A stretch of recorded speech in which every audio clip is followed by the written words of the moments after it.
The Doctor Who Alhambra Podcast. Real Doctor Who fans with real Doctor Who opinions.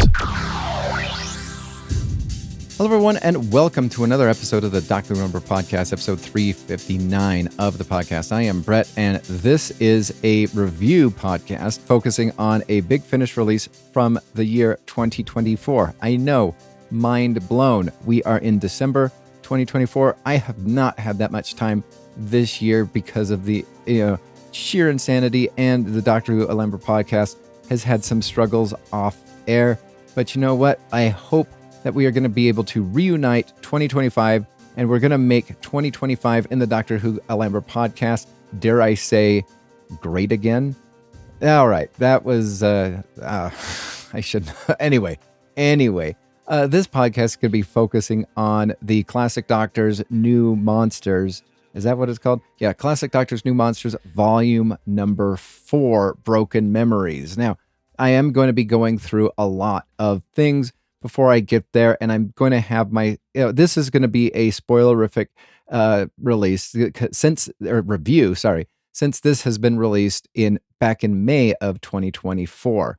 So with that being said, I am going to kind of discuss previous, I guess you could say, iterations of the Classic Doctor's New Monsters, because it initially started off with a very simplistic formula, which is Classic Doctor's New Monsters. I mean, mind blown ? Or exclamation mark, depending on, your perspective. The first one that was released, wow, I did not realize it was that far back. July 2016. Holy cow, I cannot believe it has been that long since the first release of Classic Doctor's New Monsters. In this one, it was nice. I'm not sure what they had access to. I'm pretty sure pretty limited stuff at the time of release regarding New Who, since, Matt Smith was still in the role, or just barely exiting stage left as Peter Capaldi. Peter Capaldi was in the role, getting ready to exit stage left for Jodie Whittaker's Doctor. But, the first one had Fallen Angels, obviously Weeping Angels, which featured a story with the Fifth Doctor. Then you had the Judoon in Chains which featured the Sixth Doctor. You had the Harvest of the Sycorax, which featured the Seventh Doctor. And of course, with ending with the Eighth Doctor, the Centauran Ordeal, because even though the Centaurans were a old classic monster, they were being voiced, and, the cover art had the Centaurans as seen on the whatever stratagem and whatever the two-parter from the best series of all of New Who, which is series number 4. So, even though it was not a classic monster, it kind of was because of portrayal.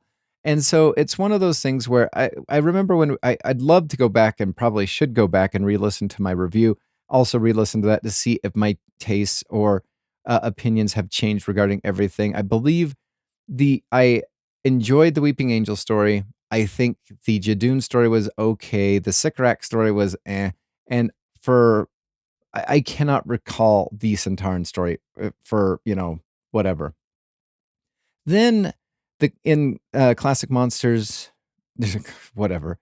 Keep on saying it backwards. Classic Doctor's New Monsters, Volume 2, which was released the following year in 2017, we had Tom Baker reuniting with everybody. We had The Night of the Vasta Nerada, which was fan-freaking-tastic. Oh, my word. Written by John Dorney. It was basically, I believe, if memory serves me right, that was the kind of Jurassic Park type of a situation. Then you had The Empire of the Rachnos, which I believe I did not particularly care for. I also never really particularly cared for The Runaway Bride from Series 3. Then you have The Caradite Curse, which, for all intents and purposes, I reread this synopsis before I did this, and I have no idea what this is. Maybe let me just copy and paste to see if good old Google can help me, Okay, Caradites were space humanoids, which were a word-based science. Witchcraft. Oh, yeah, I did not like that one at all. Yeah, there we are. Thank you, Google. And then you ended volume 2 with the Day of the Vastronarada again, which, you had the fourth Doctor meet them in the first one, and then the fourth episode, you capped it off with the eighth Doctor.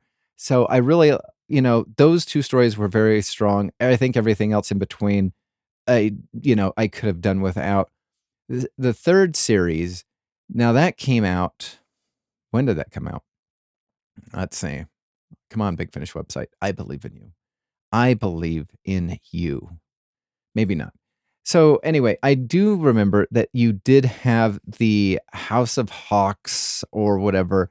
I hated that story. I hated that storyline. I was not a fan of it whatsoever. And then the second one was, and right now, Big Finish's website is not wanting to work. So we're just going to move on from that to, oh, there we are. Thank you.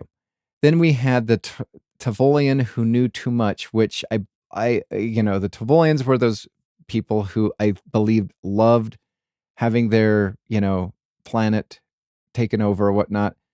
And it was a fun story. It was a silly story, kind of reminded me of The Man Who Knew Too Little, but also some other things. I believe that's what the Tavolians were. It's hard for me to remember.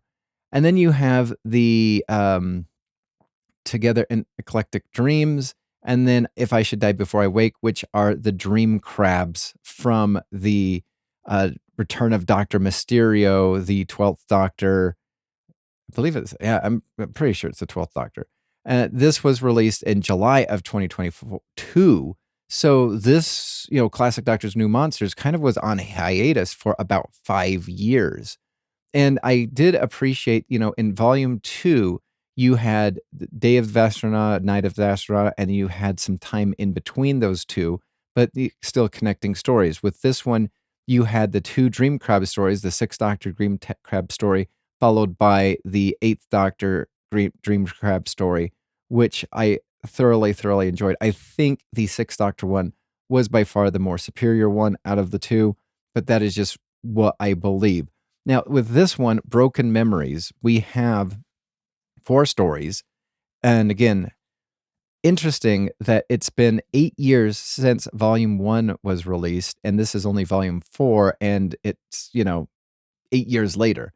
But you have Invasion of the Body Stealers. Well, and I say that and it sounds like a dig, but it actually should not be, because, I think it's wise of Big Finish to wait out some of these new monsters and have the doctors, the classic doctors, meet quality new monsters, not just, the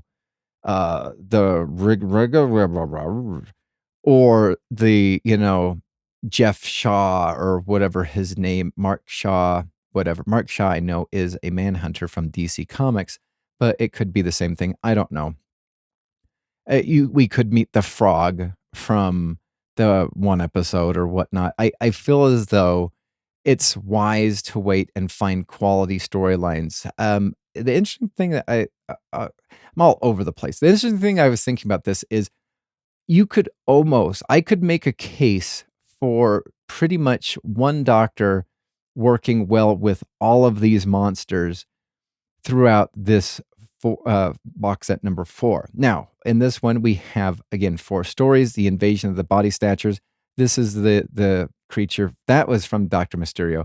The Dream Crabs were from the Dream Crab Christmas special with Capaldi and Jenna Coleman. And then you have the Queen of Clocks, which featured the Clockwork Droids way back from, I want to say, was that series 2 of the new series? And then you have the Silent Priests by David K. Barnes, and then you have the Silent City by David K. Barnes, featuring, obviously, the Silence. Now, it's interesting that I think, if memory serves me right, this is not the first time that the silence has been featured in Doctor Who, but this is the first time that the silence have been and have approached the Doctor in a audio format. If memory serves me right, they were in the New Unit series. Can't remember much about it, maybe because the silence made me forget. Who is to say besides my brain and me? But it's okay. I'm going to go out on a limb. Before I do this, I'm going to go out on a limb, and I feel as though I don't think. Nah, do I want to? Yeah, okay. I could go out on a limb and say, for the most part, I wouldn't mind. And this is coming from somebody who does not really prefer the Seventh Doctor, or out of all of them, those are the ones I'm like least excited for. But I believe the Seventh Doctor throughout most of this series would have been the better choice out of all of them. Now, again, I sign me up for anything Tom Baker. I love Tom Baker. Let's get as much as we can.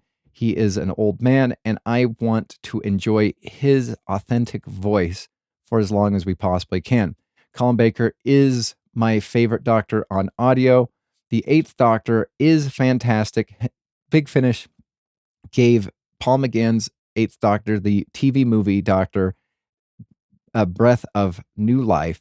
You know, the interesting thing would be for Big Finish to do for classic Doctor's New Monsters, and also kind of controversial at the same time, would be for the Schalke Doctor to appear in one of these and see if they could get guy who did the Great Intelligence from the 11th Doctor era as the guy who also, I can't even think of his name right now. Please scream it at your audio device. I promise I will hear it and yeah, correct it in time. Anyway, or not. But I think that'd be kind of interesting to have the Schalke Doctor be in existence here. I wouldn't mind that being a Unbound. I know, because of the appearance that they had, or the screen appearance in one of the episodes for RTD Part 2. I do know that that is controversial thought or whatnot, but I think that would be a fun Unbound Doctor to do, especially since we now have the Unbound David Bradley Doctor, which I have been saying that is Legion on a previous podcast years ago said that some people were saying that the David Bradley Doctor was an Unbound Doctor, and he was just like, I don't think that, and I was just like, yes, I sign me up for that. This now makes totally I'm all in for those stories now because it makes so much sense. So yeah, let's get the Schalke Doctor as a Unbound Doctor too. I think that would be fan-freaking-tastic. So with that being said, I am going to now start my review for the Classic Doctor's New Monsters 4 Broken Memories. And we're going to start off with actually the review that is on Big Finish's website. Now, I do like that Big Finish does include this. They had lost it, but I'm liking this because in a future podcast, I'm going to be going down. I have so many things broken down surrounding the toxic positivity. I have so many clips. I have so many things. I'm very excited to talk toxic positivity within the Doctor Who fandom. It's going to be so exciting. Anyway, from Geek Vibe Nation, and they are one that constantly gets, reviews focused on some of their pages. Not us, but that's okay. Not hurt whatsoever. Only slightly. It's only slightly hurt. But that's another story for another day.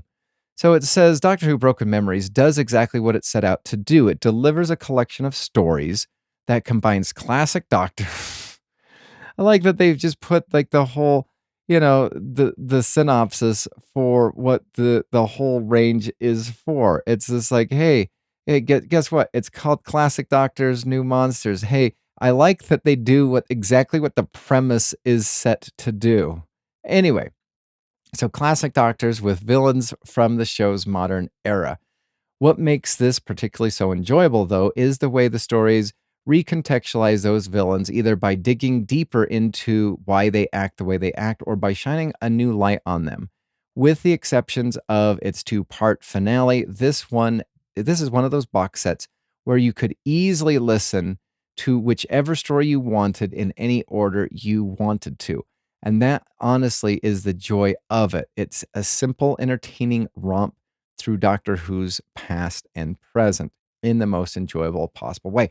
Now, that's an interesting situation right there because I had this uploaded onto my iPod, my classic iPod, my iPod Touch.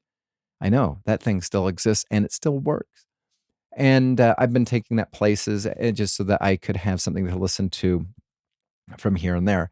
And the interesting thing about it is iTunes is not working the way it used to. It used to just, you created a playlist and it did exactly what you wanted it to do. And I think that's why the app is so much easier for all of this because it would have given me the each release in the order in which it was supposed to be listened to or the order in which it is on the CD. And this one, it it loaded it in all alphabetical order. So the annoying thing is all the indents or idents or whatever you want to say were all at the very top. It was this is Big Finish, blah blah blah. This is Big Finish, blah blah. And then it went to the first story, which was the invasion of the body stealers because it was alphabetically first. And then the next one, which came second, was the Queen of Clocks, which was second alphabetically. But the next one alphabetically is the Silent City, which is the last story in the box set. And the third story was the last one on my iPod Touch, which was the Silent Priest. So it's so interesting that according to this guy, and the only reason I didn't listen to it in the order in which it had it was in is because I noticed that it did it and I wrote the order in which I should listen to, or at least it was released. Be kind of interesting to see had I been able to listen to it in the order in which my iPod Touch lined them up and to see if that would have changed anything. I think the interesting thing is because, Doctor Who is timey-wimey, you could have had, the last part of the two-parter play first, and then you could have seen the before scene. I think, you know what? One of these days, I don't think it would work all the time. Maybe in the future, Classic Doctor's New Monsters, which will feature Carvanista's Kindred, which I'm going to wait for that sucker to come out on special. Because you have the Krillatine Feat, which is, or whatever, by John Dorney, The Dying Breed by Tim Foley, the Krillatine Relic by John Dorney, and then the 500 Ways to Leave Your Lover by Tim Foley. So you have two Krillatine stories. So it'd be interesting to see if you could listen to them in any order and still not have any issues with that. I think because of the silence, I think it works that way.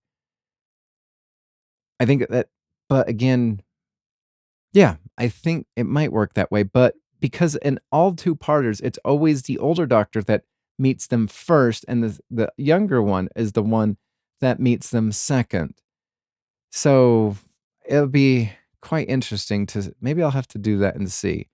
Because now it's harder to do it now because I already know how exactly part two of the silence or the silent story ends and how part one also ends and begins. So yeah, interesting dilemma, I say, Sir Watson. So the first story, like I said, Invasion of the Body Stealers by Jonathan Morris, my favorite writer. This is where they're visiting the Crystal Forest. The Fourth Doctor and Sarah encounter a crashing spaceship and race to find survivors, but not everyone they meet on this colony world is in their right mind. The body-hopping Harmony Shawl, I think, have set their sights on invasion. Now, One of the things that as I was on the timescales, somebody wrote like, "This is fantastic. This is a great villain. It is Invasion of the Body Snatchers, but it is imagined quite well on TV." And with that, I strongly disagree.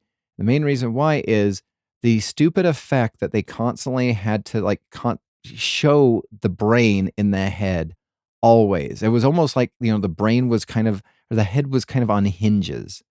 Like you cut a brain a head like that, and it's unless you install hinges on the scalp area, it's not gonna be able to do that, and, it's just how they constantly, were showing off this special effect almost to, like, "See, look what we can do. Look what extra money can do to, a video story instead of, an audio one." And while I was listening to this one, I imagined that happening no way. If memory serves me right, though, the, um the brain still the Harmony Shawl or whatever they're called, um, I believe that the eyeballs in the brain themselves are a different color than the human host bodies or whatnot. And so and I know that they like to show that, and I can't remember if they close their eyes diagonally. I can't remember if they do that or not. But there's always a way that they were constantly showing that somebody had been, taken over. Well, I mean, murdered and then their body taken over.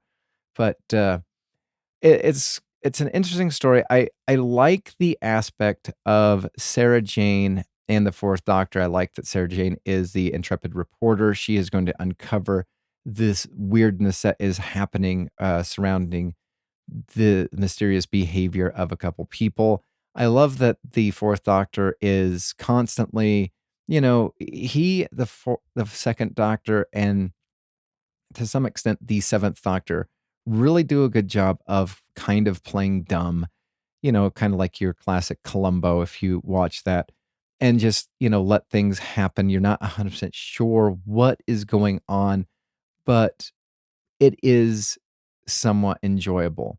Now, I can't remember what the, um, lieutenant or whatever person is that is supposedly, again, there's gonna be massive amount of spoilers, but the guy who is believed to have been taken over, he cuts a scar on his head to make it look like he's been taken over. I find that odd because you'd think that even though they don't talk telepathically or whatnot, you'd think that they'd have, unless he's like really good, keen observer and be able to behave very similar to these people once everybody got taken over. I mean, he'd also have to keep on like working on the gash, but not making it like the gash constantly. I mean, I know he said did some makeup, but I'm sitting there thinking, unless, his part-time hobby was, makeup artist to the stars or whatnot. I mean, he'd have to be, like, gashing his head consistently to make sure that, he had a fresh scar so that he looked like he was one of the people that had been, overtaken by, you know, evil people. So, you have that, and again, I do like the Sarah Jane and also the, um, Sarah Jane and the Fourth Doctor. I think I Now, hear me out. I think that the best 2 companions for this, or the best ones for this story, would have been the Seventh Doctor and Mel. Like, I think that I don't think Ace would have been, because Ace would have been too gung ho to blow everybody up, but I feel as though the Seventh Doctor and Mel would have been a fantastic combo, because I think the Seventh Doctor would have not minded or been so horrified that this whole colony had basically been infiltrated and the people murdered, that they would have done so many things. He would have done so many things or allowed more horrible things to happen than just these things being frozen in a crystalline, you know, outline, or however he did it. It was kind of an odd situation that, you know what? it's a science fiction thing. It's a lot better than, for me personally, RTD Part 2, but because, it's not fantasy. It's not fantasy. It's not, yeah, it's more science fiction, which again, science fiction show. I'm into science fiction. Science fiction show that heads towards the fantasy level. No, please. So, yeah. And then, so for me, the first part was very enjoyable. I could also I would actually also have liked the Third Doctor and, not Joe, not Sarah. Well, Sarah Jane would have worked with the Third Doctor too. But I think the thing that makes Sarah Jane work well with the Fourth Doctor is her knowing the Doctor at a very high level at the time. But yeah, I think the Third Doctor could have worked well. Anyway, second story, The Queen of Clocks by Jacqueline Rainier. Oh, sorry, I'm going to go back. Invasion of the Body Stealers, I think I would give it an 8. It's fun. I do like, Invasion of the Body Snatchers type stories. I think that those are super compelling and interesting. I would give that an 8. The next story on the docket and also in the box set is The Queen of Clocks by Jacqueline Rainier. This features the Sixth Doctor and Mel. They come to the rescue when they find a castle under siege from the clockwork droids, but a kingdom run with panic-stricken precision. Time is running out for the Queen of Ganaya. Anyway, this one, this featured the clockwork droids. I'm gonna have to rewatch the second series in which the clockwork droid featured to kind of get a recollection because it's been a while. It's a good Stephen Moffat one. I think that this one is actually overrated by a lot of people. I think personal opinion, overrated a little bit. But I I did not really like a lot of this at the very beginning. It reminded me of there is a main range story with the Sixth Doctor. Was it the Sixth Doctor? No, it was the Fifth Doctor. That was all everything was kind of time oriented and whatnot, and it kind of reminded me a little bit of that. And what I really like, the best part of this story, this Queen of the Clocks, was as Mel figured it out that all of the human beings had actually been murdered and their, bodies and whatnot have been used to turn into clockwork droids, but they didn't know it. And they would stop at midnight and reset and replay everything. And everything was always happening and was playing out for a while. The doctor said weeks, months, hours, weeks, months. I'm not sure if he ruled out the possibility of it being years, but I thought that was quite interesting. And then you have the whole, Mel figured it out that that the only time that they'd ever not played out the story the way that everything had always played out was because the doctor came and interfered in the setting.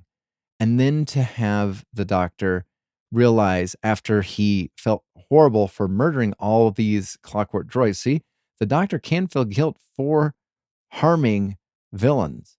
See that 13th Doctor? See, it is possible. Anyway, so you have the doctor wanting to clear his conscience and go to the planet from which there was supposed to be an incoming craft that was going to be helping people or coming to the rescue or going to be landing, and they never came. The time came and went and they never came. And that is because that, this society has always reset itself at midnight and then replaying the entirety of the invasion always until that moment. And so I like that. And this made me so happy because the movie The Sixth Sense is such a horrible movie because, not The Sixth Sense, sorry, Signs. It is a horrible movie. You have a race of aliens that invade Earth that are allergic to Nothing. Well, probably. Except for their one weakness, their one kryptonite thing is water. And water makes up, 70% of the Earth's surface. And of course, unless they were to invade in the desert, they were going to, you know, have some weakness here and there.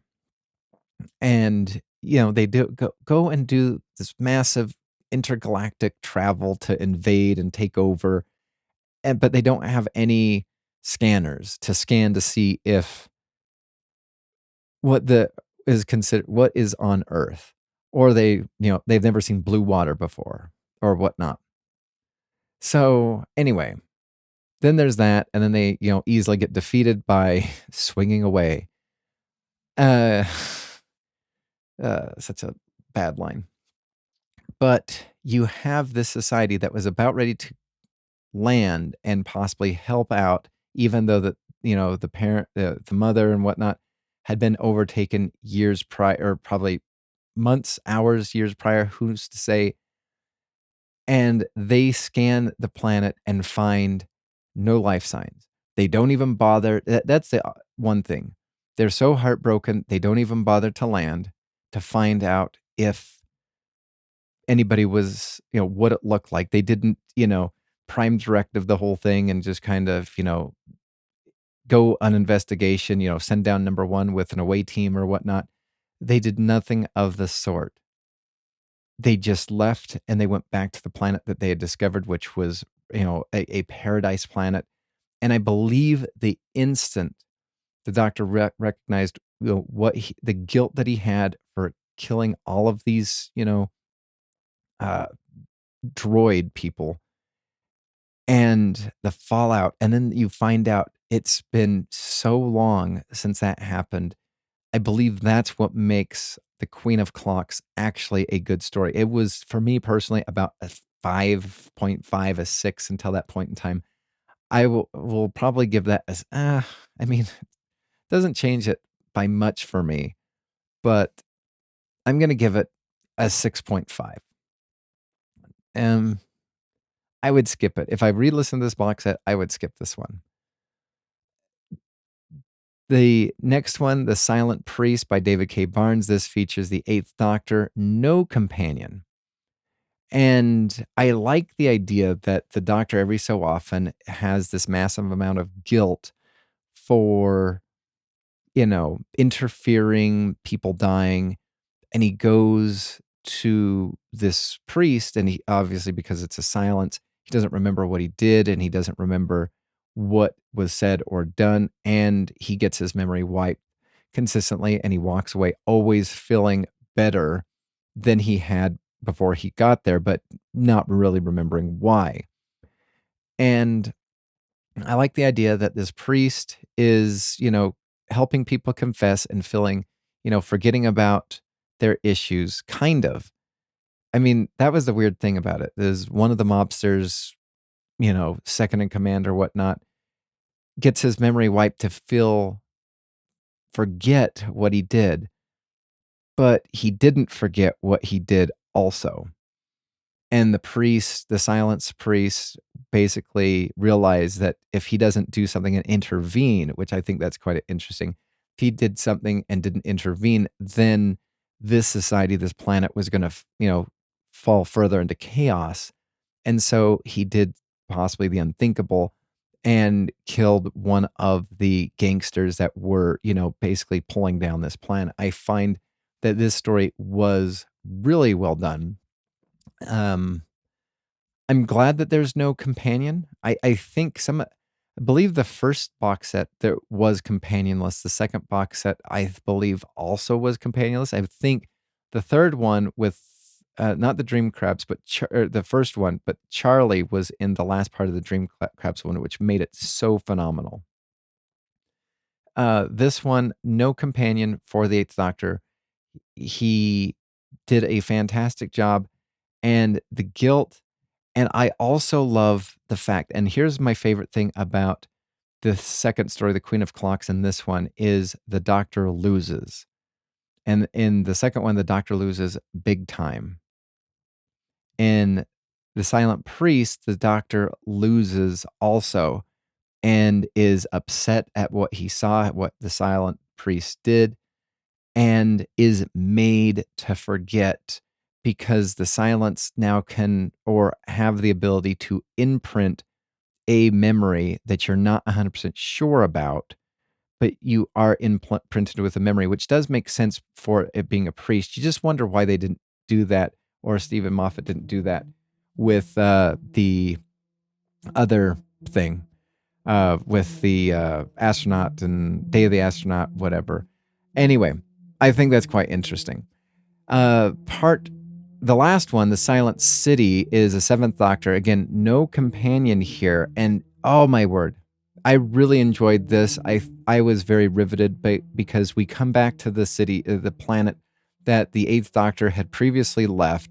We go back to it years later, and everything is improving. There's a casino, and the silence priest is basically almost kind of like a mob boss in a way. And I really enjoyed it. And it made me think, and I love how this ended because they could have done. I'm actually all for with them doing the Crinoid and them doing I know they did this entire Root and War, and the Doctors were all, intermixed in between there. But you have the Crinoid one, you have the Zygon one. I would love for them to do the Silence War. I think that would be so fascinating for Big Finish to have a warring nation of silence. Just a warring faction. You don't have to have a nation, but a warring faction. They are avidly like going for a power struggle or whatnot, and them being able to use people to imprint an idea in somebody's head and then to be immediately forgotten that they existed, but to have the idea that they need to do something similar to what the Silence did to the Seventh Doctor in this story. I think that would be such a fun thing. And again, please, if you are going to be doing Worlds of Big Finish, let the Doctor take a step away and not be in there, not interfere. I'm already annoyed that the second Doctor is in, what is it, the Zygon one. I really would like them to just focus on the Zygons. I mean, it makes more sense that the Doctor would be there possibly for the Zygons, but the Crinoid ones, please, if you're going to do The Last of Us kind of a storyline with Doctor Who villains, you need to have the Doctor butt out because he is not, and he could get infected and then he's going to be right as rain. Anyway, that is just my gripe there. But I would love for like a Silence Civil War box set or something like that, or the Silence War, where again, you have two warring factions of silence and they start turning one another's agents against each other because wiping their memory, implanting an idea in their head, and maybe some of them get driven mad. I think that would be such a fun idea. I would love it. Sign me up for that. I would pre-order it tomorrow if you did it. The Silence, Priest, Silent City, it's a two-parter. I think you need both of those. I would probably give both of those. I almost said 8. I think the Silent Priest would be a 7, and I think the Silent City would be an 8. So you know what? For both of those combined, I would do a 7.5 for those. The box set as a whole, again, I'd probably give the box set a 7 because the Queen of Clocks is good at the end, but I don't really enjoy it at the very beginning or at the halfway point. So, all right. Well, with that being said, it's been a while since I did a review for anything from Big Finish, and that was fun. Please stay tuned for up-and-coming podcasts. I will have one with Liam. It's not been recorded yet. We had, we had to push it back a week or so, and just keep in mind, it's probably going to be massively long. I might have to cut it into multiple parts, but like, subscribe if you're watching it on YouTube. Please comment. I would appreciate it. And until next time, I will see you in time. You have been listening to the Doctor Who Alhambra Podcast. Doctor Who is owned and trademarked by the BBC. Doctor Who Alhambra is not affiliated with the BBC or Big Finish. No infringement is intended. Visit our website at alhambrapodcast.weebly.com or email the show at alhambraaudio@gmail.com. Tweet us at Alhambra Podcast. That is ALHAMBRA Podcast. Thank you.